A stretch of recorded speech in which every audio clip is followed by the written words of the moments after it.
So guys, review natin tong DA17W. This particular model kasi is Mazda badge. So DG17W ito. But basically the same. Kung ano yung features ng DA17W, kung ano yung experience, riding experience, pareho lang. This one is the top of the line. Pagdating sa dual sliding to, pero one is automatic. So, pwedeng buksan through remote or press the button lang. Yung other side, manual yan, but power assist. So, you just have to latag lang natin, then magsasara na siya ng husay. Hindi mo na kailangan lakasan. So, yung engine nito ay yung RO6A engine, diba? VVTi na, straight automatic, CVT, mas matipid na siya sa gas kumpara doon sa mga lumang minivan na K6A.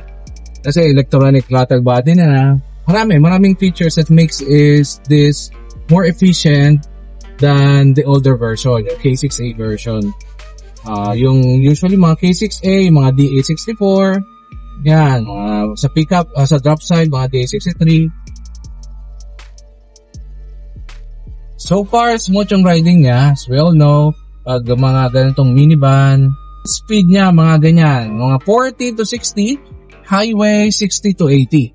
Now, when you go beyond 80 kilometers per hour, medyo wind dragging na, medyo ramdam mo na yung mga katabi mo na malalaki na hinihiban ka. Kasi nga, syempre medyo maliit to.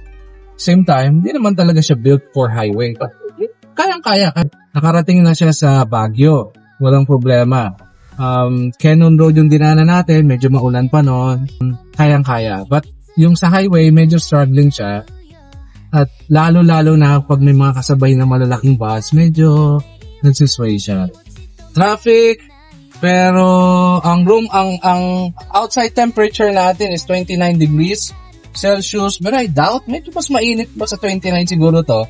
Now, our AC is 20 degrees. So, yan. Tapos yung fan natin, almost full. Kasi nga medyo mainit. But sa harap walang problema eh. Kayang-kaya. Malamig. Hindi siya nakakairita.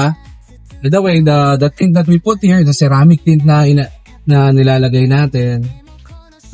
This one clear pa nga ito eh.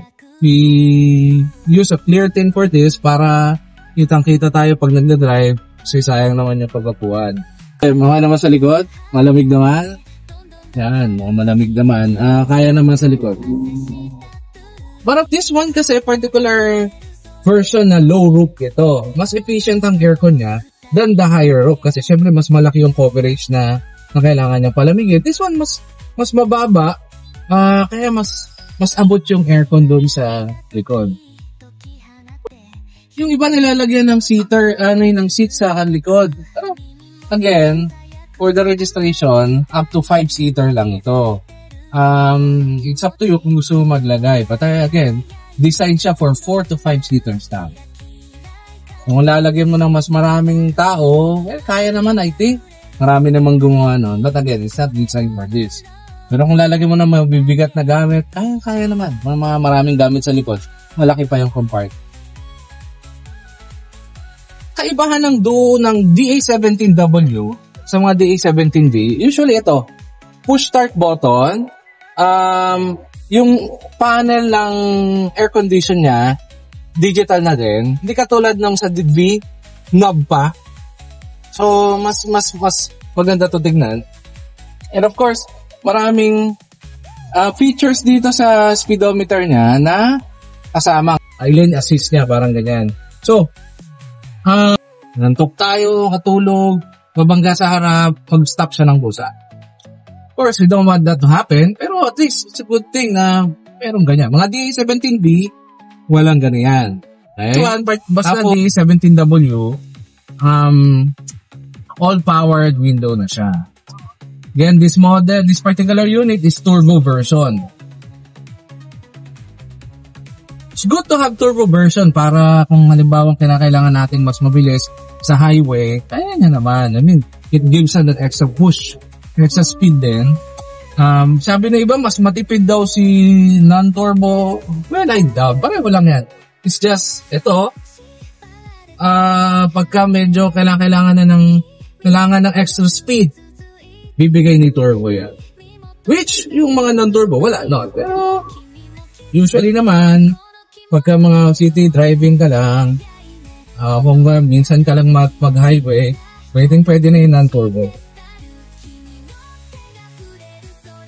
Sa panel gauge, pag green, eco mode yan. And sa DA17B, wala.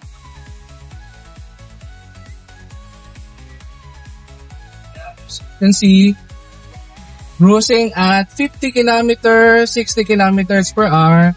Walang problema. Tahimik ang makina. Naririnig ko lang yung gulong kasi nga nakamat. Hopefully, tayo mas mabilis later. Pero I doubt, lami palang ginagawa dito sa Vermosa.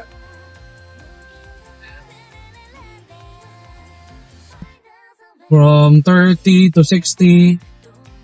Bilis, walang problema. Kayang-kaya.